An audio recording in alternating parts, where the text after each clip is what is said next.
कहाँ? ना एक दूसरे से कभी भोजन के लिए लड़ाई रहती है और ना एक दूसरे से एक दूसरे को खाने के लिए। हाँ, यहाँ नेपाल से हाथियों का भी झुंड आता है। आपने जो साइबेरियन पक्षी बताया, हाँ। ये बहुत पुराना कॉन्सेप्ट है, पहले लोग इस्तेमाल करते थे। इसका डिजाइन जो होता है, अगर आप एक शार्प माइंडेड हैं तो एक बाम्बी देखकर आप दिशाओं का भी पता लगा सकते हैं, अच्छा। मौसम का भी पता लगा सकते हैं।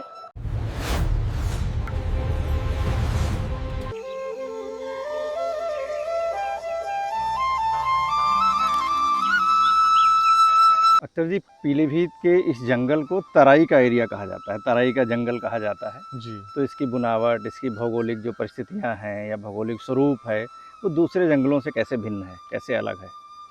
देखिए, सबसे पहले मैं बताऊं, ये जो है पीलीभीत टाइगर रिजर्व का जो एरिया है, वो तराई का हिस्सा क्यों कहलाता है? हिमालय की तलहटी में बसा हुआ है। हाँ। और यहाँ जो आपको पर्टिकुलर इस डिस्टेंस में जो भी मिलेगा, मतलब आगे हाँ। दुधवा और कतरनिया घाट, इसके अलावा जो नेपाल के हिस्से आते हैं सामने, वो सेम ऐसे ही पीलीभीत जैसे दिखते हैं। मतलब अंदर से सब आपको वैसे ही दिखेंगे। और दूसरे से भिन्नता की अगर मैं बात करूँ तो हमें जाना पड़ेगा जैसे उत्तराखंड। उत्तराखंड का जो कॉर्बेट टाइगर रिजर्व, हल्का सा पहाड़ी एरियो पर बसा हुआ, हाँ। ऊंची नीची ढलानों वाला। और उसके मुकाबले पीलीभीत जो है वो नम भूमियों वाला, दलदली भूमियों वाला, इस टाइप का है। मध्य प्रदेश की बात करें तो वहाँ जो है वो थोड़ा सूखे वाला एरिया, वो एरिया जो है सारे सूखे हैं और हाँ। ये नम है। नम है। हाँ, ये वजह है कि हमारा जो तराई के जो टाइगर रिजर्व हैं, जैसे मैं उत्तर प्रदेश की बात करूँ कि पीलीभीत और दुधवा, दोनों में आप जाएंगे, जब दोनों में आप सफारी पर जाते हैं, बिल्कुल एक जैसा फील होगा आपको, हम्म। क्योंकि एक ही जगह है। किशनपुर भी हाँ, सेम है, पूरा एक उसमें ही है। बिल्कुल एक ही जैसा आपको दिखेगा उसमें। और अगर हम इसका मतलब अगर तुलना दूसरी जगह से करते हैं, दूसरी स्टेट से करते हैं, हम्म। तो यहाँ के जो जंगल हैं वो थोड़े, मतलब यहाँ जो साल, जैसे हम लोग बात कर रहे हैं ना, खड़े हम्म। साल का पेड़ है, हाँ। आप इसकी मोटाई देखिए, जैसे जी। जैसे तराई में बढ़ेंगे इसका साइज हैवी होता हैवी चला होता चला जाता है। जाएगा। और जैसे जैसे आप अपलैंड में बढ़ेंगे, जैसे जैसे पीलीभीत की बात कर लीजिए, चलिए पीलीभीत में जैसे इस रेंज में जहाँ हम लोग खड़े हैं, हाँ। यहाँ सबसे मोटा देखिए।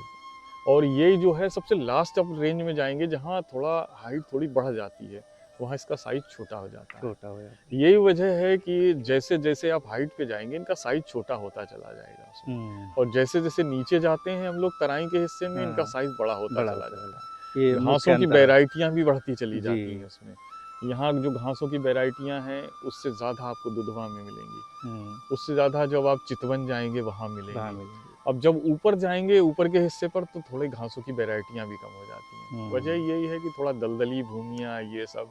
अच्छा, स्पीशीज़ का भी मामले में यही है, स्पीशीज़ भी बहुत ज़्यादा हैं, हाँ। क्योंकि हर तरीके का जो तराई के जो जंगल हैं, वो हर तरीके के फॉरेस्ट रखते हैं अपने। हम्म। मिश्रित वन हो गया, या जो साल डेंस साल फॉरेस्ट हो गया, हम्म। इसके अलावा जो ग्रास लैंड, वेट लैंड, ये हम्म। सारे जो है वो जो मिक्स होके मिलते हैं, तो स्पीशीज़ को भी बहुत ज़्यादा बहुत बढ़ाते हैं। ज़्यादा मिल जाता है जी। हाँ, जैसे यहाँ पर जो तितलियों की और इसकी जो कीड़ों की, ये भी संख्या बहुत ज़्यादा रहती है बहुत इसमें, ज़्यादा रहता इसकी है। वजह से। आपने बताया कि यहाँ पर पानी की मात्रा बहुत ज़्यादा जी, है और घड़ियाल और मगरमच्छ भी बहुत हैं। जी, जी। तो घड़ियाल और मगरमच्छ जैसे जो जीव हैं, वो बाघों से अपने आप को कैसे सुरक्षित करते हैं? देखिए, दोनों का जो है वो हैबिटेट थोड़ा अलग रहता है। अच्छा। रेप्टाइल्स में मगरमच्छ या घड़ियाल की बात करूँ, घड़ियाल की संख्या हालांकि पीलीभीत में बहुत कम है, अच्छा। मतलब गिनती के हैं। जैसे घड़ियाल अगर गिनेंगे तो उंगलियों पर गिन लेंगे, इतने हैं। हुँ। मगरमच्छ की संख्या काफ़ी अच्छी है।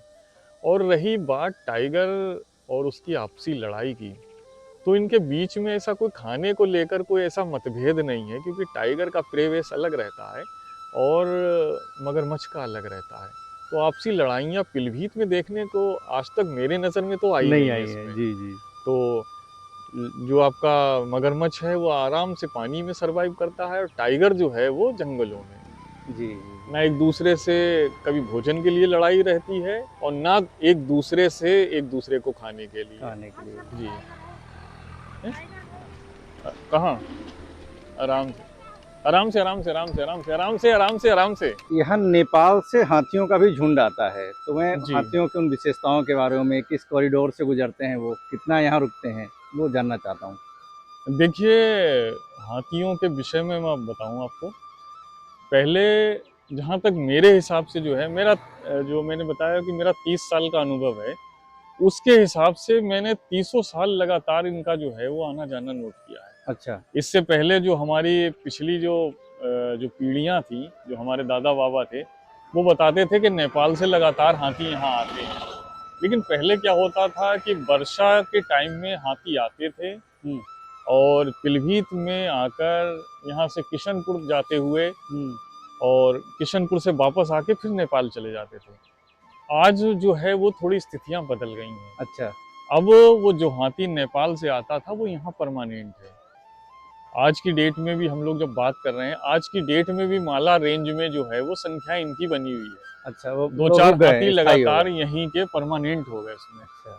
तो पहले रूट यही होता था, यहाँ से नेपाल से लग्गा-वग्गा आते थे, लग्गा-वग्गा से बराही रेंज में आते थे, बराही से हरिपुर, हाँ, हरिपुर से किशनपुर होते हुए सीधे जो है वो मतलब लखीमपुर के एंड तक जाते थे जी। और उसके बाद पूरा बारिश का टाइम कवर करते हुए वापस चले जाते थे उसी नेपाल। रास्ते से हाँ, वापस आते मतलब थे। जब बरसात होने लगती थी तो वो वाला एरिया थोड़ा जैसे शुक्ला फांटा वगैरह जो पानी की ज़्यादा चपेट में आ जाता, तो हुँ, उससे बचने के लिए थोड़े ऊँचे जंगलों का इस्तेमाल करते थे हुँ। और खाने-पीने की व्यवस्था इधर अच्छी रहती थी। आज जो है वो सारा परिदृश्य जो है वो बदल चुका है। बदल चुका है। आज ये परमानेंट हो चुके हैं। अच्छा। दुधवा में भी परमानेंट बस चुके हैं, हाँ, किशनपुर में भी परमानेंट है, पीलीभीत में भी परमानेंट है परमानेंट और है, जी। पूरे वर्ष भर हर महीने दिखाई देते हैं। जी। जी। तो यहाँ पर भालुओं की भी संख्या है, वो कौन से भालू हैं? और कई बार तो भालू और टाइगर की टकराहट भी देखी गई है, जी। कई वीडियोज़ में। हाँ, स्लॉथ बियर की संख्या यहाँ पर काफ़ी अच्छी है। कौन-सा भैया? स्लॉथ बियर, अच्छा, स्लॉथ हाँ, बेयर। स्लॉथ बियर दिखता है और टकराव की बात ये है कि भालू जो होता है थोड़ा ओवर कॉन्फिडेंस होता है। अच्छा। थोड़ा ओवर कॉन्फिडेंस होने की वजह से जब ये थोड़ा पावरफुल हो जाता है, कई दफ़ा नोट किया मैंने, जब ये इसका साइज़ थोड़ा हेवी हो जाता है तो इसे लगता है कि मैं अब टाइगर से टक्कर ले लूँगा। ले लूँगा। तो नतीजा यही होता है कि जो टाइगर पे चार्ज करने की कोशिश करता है और टाइगर कई दफ़ा इसे मार देते हैं इसमें। हुँ। इसको ये लगता है कि मैं अब थोड़ा शक्तिमान हो गया, उसमें थोड़ा शक्तिमान की वजह से जो है वो हमला करने की कोशिश करता है उस पे टाइगर पे।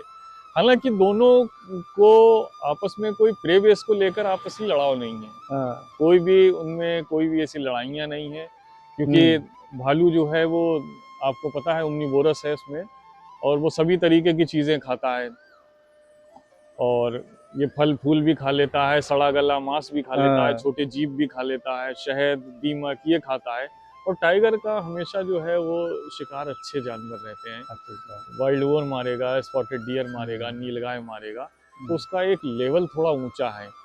तो कई दफ़ा क्या होता है कि एक जैसे हैबिटेट में रहने के हाँ, बावजूद भी आसानी से सर्वाइव भी करते हैं, लेकिन कभी-कभी आमने-सामने की थोड़ी छिट-पुट की लड़ाइयाँ लड़ते रहते हैं। लड़ाइयाँ मिल कि जाती कभी हैं। हाँ, भालू जो है टाइगर को पुश करता हुआ आपको दिखेगा, कभी टाइगर जो है भालू को।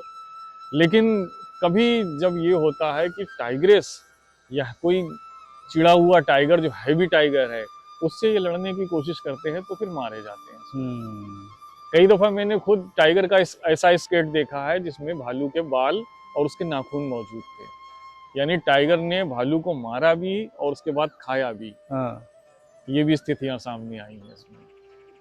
और बाकी हैबिटेट को लेकर कोई आपस में उनमें ऐसा इश्यू नहीं है। इशू मतलब इस हाँ, तरीके का कोई हाँ, इशू नहीं रहता। ऐसा नहीं रहता है कि मैं ये वाला हैबिटेट घेरूँगा क्योंकि टाइगर हाँ, का एक पर्टिकुलर अपना अलग एरिया एरिया है। रहता जी, है, उसका जो टेरिटरी रहती है, और भालू कहीं भी एंटर कर जाता है इसमें। जी। जी, अच्छा, इसमें एक और आता है सर, बंगाल फ्लोरिकन और हिस्पिड हेयर। जी। तो ये दुर्लभ जीव माने जाते हैं, लेकिन हमारे यहाँ पीलीभीत के ग्रासलैंड में मिल जाते हैं। देखिए मैं फिर पीछे बैक अपनी बातों में बताऊँ, तो हाँ, मैंने जैसे बताया कि यहाँ हैबिटेट बहुत अच्छे हैं पीलीभीत टाइगर रिज़र्व के पास। तो बंगाल फ्लोरिकन जैसे आपने बताया, बंगाल फ्लोरिकन ऐसा पक्षी है जो अलग-अलग टाइम में 2 तरीके के ग्रासलैंडों पर जीवित रहता है, हाँ। मतलब सर्वाइव करता है। कुछ टाइम उसे जो है वो लोलैंड ग्रास में देना होता है, कुछ टाइम जो है वो अपलैंड ग्रासलैंड में। जैसे ये जब अंडे वगैरह देता है यहाँ और जो बच्चे इसके होते हैं तो महोफ रेंज में देता है ये। अच्छा। तो महोफ का जो एरिया है ना यहाँ, वो थोड़ा अपलैंड ग्रासलैंड है। तो अपलैंड ग्रासलैंड होने की वजह से वो हुँ, एरिया थोड़ा शुष्क रहता है। तो वहाँ जब अंडे देने का टाइम आता है, मैटिंग का टाइम आता है, तो आपको उस एरिया में दिखेगा। इसके अलावा दूसरे टाइम में आपको लग्गा वग्गा और उससे सटे हुए जो खेतों के जो गन्ने के खेत वगैरह हैं वहाँ दिखाई देता है। तो हमारी ये मतलब ये कहिएगा थोड़ा खुशकिस्मती है कि दोनों तरीके के हैबिटेट हैं। तो इसे जो है वो माइग्रेशन के लिए ज़्यादा दूर नहीं जाना पड़ता, जी। लोकल माइग्रेट करता है एक हाँ, ग्रासलैंड से दूसरे ग्रासलैंड में। जी, जी। यही आपका जो है हिस्पिड हेयर, हिस्पिड हेयर लो लैंड में पाया जाता है। हाँ, और आपका नेपाल से लेकर लग्गा वग्गा जो एरिया है इसमें बहुत अच्छी संख्या बहुत है अच्छी इसकी। संख्या है। वजह वही है कि हैबिटेट अच्छा है, जी, मनमाफिक है, जी। इसलिए वो सरवाइव करते हैं सर्वाइव यहाँ। कर जी जाता है। जी अच्छा, एक चीज़ और देखी जाती है कि जैसे जब सफारी पे निकलते हैं, जी कई बार टाइगर तो नहीं दिखता है, जी लेकिन उसकी जो कॉल्स आती हैं और जी जो गाइड होते हैं साथ में उसको डिकोड करते हैं। जी। तो कॉल्स किस टाइप की होती हैं और वो गाइड कैसे डिकोड करते हैं उनको? देखिए वाइल्ड में जो है वो मतलब टाइगर को लेकर बहुत अच्छे अच्छे इंडिकेटर हैं। हाँ, जैसे हम लोग यहाँ पर बात कर रहे हैं, हमारे पीछे लंगूर दिख रहे हैं ना, हाँ, लंगूर भी बहुत अच्छा इंडिकेटर है। अच्छा, लंगूर जब टाइगर अपनी जगह से उठता है, जैसे ही अगर लंगूर है आसपास, तो वो आगे वाले उसे एक संचार मतलब इसे संचार की व्यवस्था बताई जाती है। हाँ, तो वो सामने वाले को एक मैसेज देता है, दूर हुँ, के एक टोली को एक आवाज करेगा विशेष तरीके की कि टाइगर इस ट्रैक पे चल रहा है। जैसे यहाँ पर अगर टाइगर दिखेगा तो ये लंगूर जो आवाज मारेगा वो अगली टोली सुनेगी हाँ, कि हमारे इसी ट्रैक पे टाइगर आगे आ रहा है। टाइगर आ गया है। वो ही सेम जो है वो वार्किंग डियर भी वैसे ही करता है। हाँ, वार्किंग डियर की काल भी बहुत अच्छी होती है। इसके अलावा स्पॉटेड डियर भी काल बहुत अच्छी करता है, हाँ, मोर बहुत अच्छी काल करेगा। अच्छा, बल्कि हिरन की प्रजातियां ज्यादातर अच्छी कॉल करती हैं अच्छी कॉल टाइगर को करती लेकर। हैं। वजह ये होती है कि सामने वाले को सचेत करना। सचेत और करना। यही हम लोग के लिए जी। प्लस पॉइंट बन जाता है, टूरिस्ट के लिए। कोई जो टूरिस्ट आता है उसके लिए प्लस पॉइंट बन जाता हाँ, है हाँ, हाँ। कि हम उस आवाज को सुनते हैं और उसके बाद जो है हम तुरंत एक्शन ले लेते हैं कि टाइगर इस रूट से चला है। यानी जो सीधा सीधा रास्ता दिख रहा है, अगर वहां से आ रहा है, जैसे मान के चलिए आधा किलोमीटर दूर से हमें आवाज सुनाई दी, उसके बाद अगली उसी रूट पे जो है वो 200 मीटर के बाद आवाज सुनाई दी, इसका मतलब टाइगर हमारी तरफ बढ़ रहा है। हमारी तरफ बढ़ रहा है, और जी। वही अगर अलार्म कॉल पीछे हटती चली जाती है तो समझिए कि टाइगर दूसरी साइड जो है वो बढ़ रहा है। सर्दियों में जो साइबेरियन पक्षी आते हैं, जी उनके लिए भी पीटीआर कहते हैं कि स्वर्ग जैसा ही है और बड़े नए-नए टाइप के पक्षी देखने को मिलते हैं। तो कौन-कौन से प्रमुख पक्षी होते हैं जो पीटीआर में देखे जा सकते हैं? देखिए, सबसे पहले मैं आपकी बात पे थोड़ा सा ये थोड़ा सा संशोधन करूं। अच्छा, आपने जो साइबेरियन पक्षी बताया, हाँ, ये बहुत पुराना कॉन्सेप्ट है। पहले लोग इस्तेमाल करते थे अच्छा, ज़्यादातर पेपर में, तो वो ये लिखते थे कि साइबेरिया से आए पक्षी। हाँ, तो मैं आपको बताऊं कि हमारे यहाँ जो पक्षी आते हैं, जो प्रवास पे आते हैं, हाँ, वो साइबेरिया और सेंट्रल एशिया के एरिया से आते हैं ज़्यादातर, सबसे ज़्यादा सेंट्रल एशिया। हुँ, यानी जो ऊपर का मैप का ऊपरी हिस्सा है ना, तो वो जो लद्दाख से लेकर पूरा ऊपर का हिस्सा है, रूस, सेंट्रल एशिया, यूरोप, इस एरिया से आते हैं। और यहाँ पीलीभीत के पास फिर वही बात आ जाती है कि हमारे पास हैबिटेट बहुत अच्छे हैं। जो पक्षी यहाँ प्रवास पे आते हैं वो यहाँ के कुछ वुडलैंड में दिखाई देते हैं, कुछ ग्रासलैंड में दिखाई देते हैं और कुछ वेटलैंड में। तो वेटलैंड में हालांकि ज़्यादातर लोग यही मानते हैं कि लग रहा है यही पक्षी जो हैं, हाँ, मतलब जो हैं विदेश से जो हमारे मेहमान हैं ये आए हुए हैं।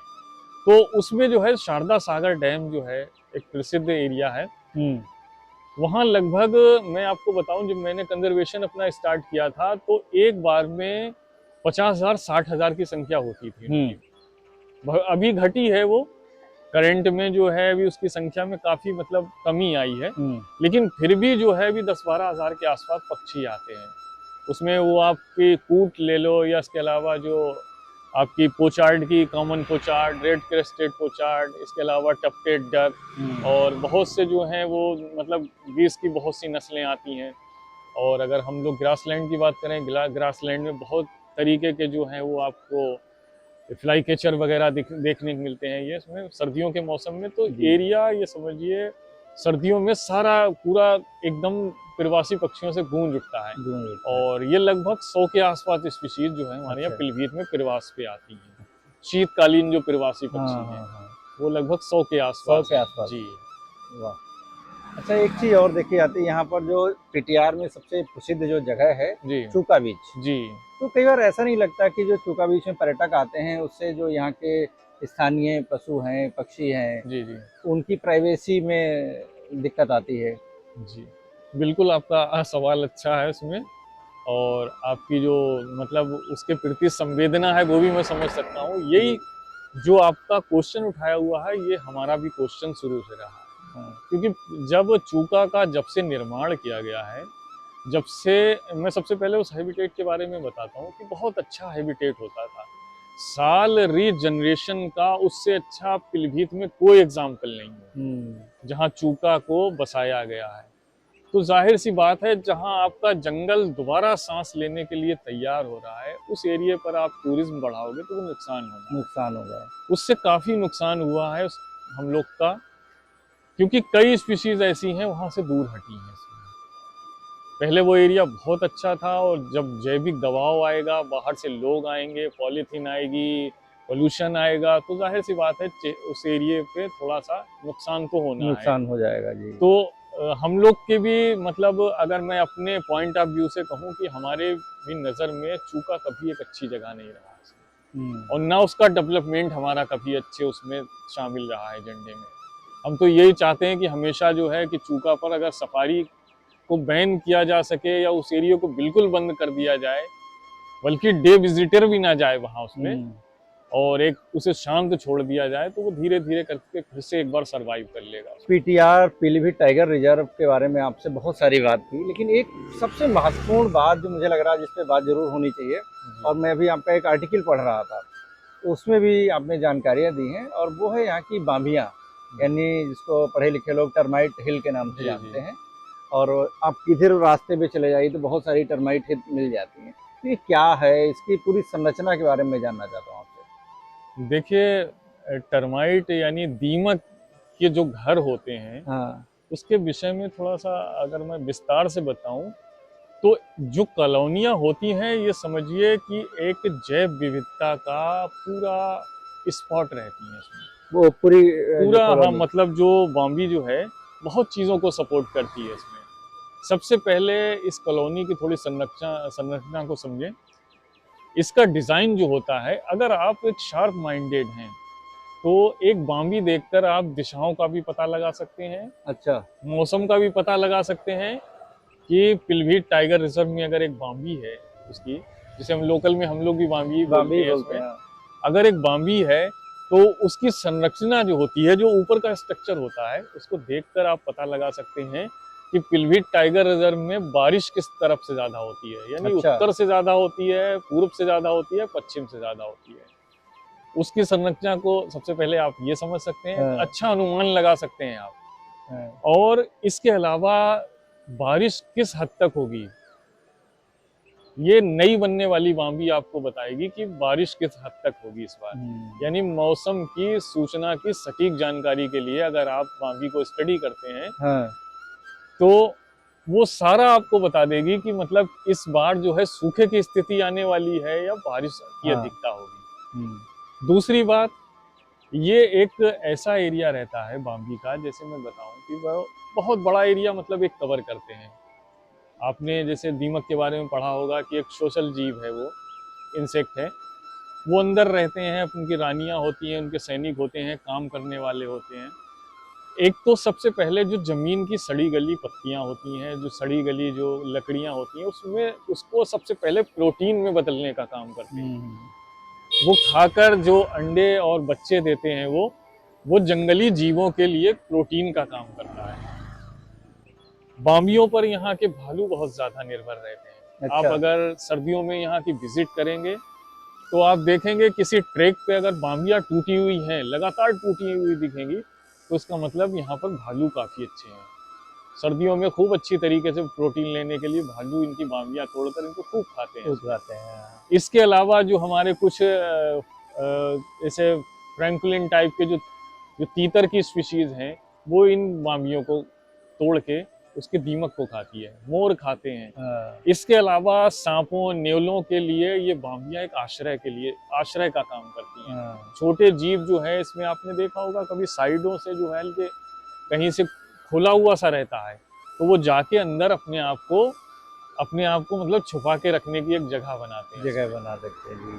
तो कुल मिलाकर ये एक मौसम का भी बहुत अच्छा इंडिकेटर है, और इसके अलावा जो जैव विविधता को और ज़्यादा मतलब रिच बनाती है, ये बाम्बियाँ होती हैं उसमें। बांधिया। और अगर आप यहाँ से एक पेड़ गिरता है, उसको उठा के बाहर ले जाएंगे, उसका फर्नीचर बना के, दरवाजे वगैरह बना के ख़त्म कर देते हैं उसमें। हाँ। लेकिन एक जो है वो, अगर आप दीमक की बाम्बी को देखें तो उसने उसी गिरे हुए पेड़ को, उसके अवशेष खा के, और जो माउंट तैयार किया है उसमें लाखों करोड़ों दीमक जो हैं, अगर आप उनको तौलें तो 20-30 किलो के आसपास प्रोटीन जो है हर बाम्बी में मौजूद रहता मौजूद रहती है। आज आपसे बड़ी अच्छी बात हुई। है। जी सर। और एक अंतिम प्रश्न, क्या एक अंतिम संदेश उन लोगों के लिए जो पीटीआर आना चाह रहे हैं, जी तो वो कैसे आएँ और किन किन बातों का विशेष ध्यान रखें? देखिए, सबसे पहले हम लोग ने पीछे जो अभी अपनी बातचीत में रखा था, सबसे पहले पीटीआर आने के लिए एक मतलब पिकनिक टाइप का ना रखें अपना। पिकनिक सोच के हाँ, मत आए। एक पिकनिक सोच के ना रखें उसको, बल्कि एक लर्निंग सोच के आए इसमें, कि हमें कुछ भी जो है वो थोड़ा सा सीखना है। पीलीभीत में जब आप एंट्री करें तो उसका गाइड का नाम पूछें, और उससे कहें कि मुझे जो है, जैसे हमारी सफारी स्टार्ट होती है तो हर एक विषय, जो हर एक सब्जेक्ट के बारे में विस्तार से हमें बताता चले। जैसे हमारे सामने अगर कोई पेड़ पड़ता है कुछ अलग सी, क्योंकि जाहिर सी बात है जब एक टूरिस्ट आता है तो यहाँ जंगल की जो फ्लावरिंग प्लांट है लगभग 200 स्पीशीज हैं। 200 स्पीशीज नहीं जानता होगा वो, कुछ ना कुछ उसके सामने नया आएगा। बिल्कुल आएगा। दीमक की, बाम्बियों की जैसे हम लोग ने बात की, वो आएंगी सामने। तो वो चीज़ें धीरे धीरे करके लर्न करें। इसके अलावा जो है कपड़ों का विशेष ध्यान रखें अच्छा। कि कपड़े कभी भी चटकीले, चमकीले इस टाइप के नहीं होने चाहिए। डायरी पेन रखना बहुत ज़रूरी है उसमें, चीज़ें नोट करने के लिए। हाँ। हर चीज़ मतलब मोबाइल में ना नोट करके, बल्कि कुछ चीज़ें डायरी में और नोट उसके करें। लिए जो है वो मेंटेन करें। दूसरी बात, जंगल की रिस्पेक्ट करना बहुत ज़रूरी है। जी। कोई कूड़ा कचरा जो अपने साथ लाए हैं वो चुपके से भी फेंकने की कोशिश ना करें। ना करें, बिल्कुल। क्योंकि कुछ टूरिस्ट बड़े स्मार्ट होते हैं, वो चुपके से फेंक उसको देते डाल हैं, देते हैं। उसके बाद घर पे जाके बताते हैं कि मैंने चुपके से फेंक दिया, गाइड ने तो देख ही नहीं पाया। तो तो ये वो उनकी भी गाइड का गाइड की नुकसान नहीं है। जिम्मेवारी नहीं है। हाँ, उसका नुकसान नहीं है, उसकी जिम्मेदारी इतनी नहीं थी। ये आप अपने आप को जिम्मेदार नागरिक बनाना है।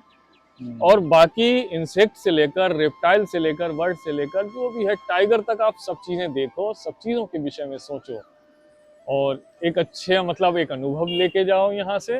और एक अनुभव को, उसको अच्छी तरीके से जो है वो सोशल मीडिया के माध्यम से या जो ओरल माध्यम से आप प्रेषित करो लोगों को, जी जी। ताकि पीलीभीत की अच्छी छवि अच्छी सामने छवि आए, और सबके सामने जाए। आपको भी एक लर्नर के तौर पर जो है वो स्थानीय लोग भी लें, आपके क्षेत्र वाले भी आपको जाने कि अच्छा जानकार है, जी जी। और विभाग को भी एक सपोर्ट मिले। सपोर्ट मिले। जी। तो आज आपसे जो बातचीत हुई अख्तर जी से, तो ध्यान रखिए अगर आप पीलीभीत टाइगर रिजर्व आते हैं तो जो सर ने अभी बातें बताई उनका विशेष ध्यान रखना है। और सच मानिए, इस भाव से अगर आप यहाँ आते हैं तो बहुत कुछ देखेंगे भी और बहुत कुछ सीखेंगे भी। Thank you.